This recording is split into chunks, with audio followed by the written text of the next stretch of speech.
Lionel মেসির কোন গোল সেরা? উনি 3টা গোল উল্লেখ করে দিয়েছেন। হ্যাঁ, লিভারপুলের এগেইনস্টে সেই ফ্রি কিক গোল, রিয়াল মাদ্রিদের সাথে একেবারে শেষে আপনার হচ্ছে গিয়ে 2-2 স্কোর লাইন ছিল, লাস্টের দিকে যে গোলটা করবো, আর ফ্রান্সের বিপক্ষে ফাইনালের গোল। মানে ইনস্ট্যান্ট ধরেন আপনাকে বাটন প্রেস করতে বলা হলো, আপনি কোন বাটনটা প্রেস করবেন? আমার ভেতরে অনেক ঘাম হচ্ছে, এটা দেখা যাচ্ছে না। ওই যে মিনটা আছে না, যে বাটন প্রেস করতে হবে, ঘেমে অস্থির।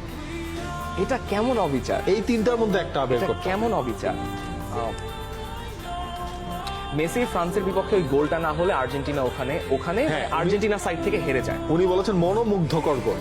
ওকে, ওটাতে আসলে মনোমুগ্ধকরের ওই রকম কিছু ছিল না।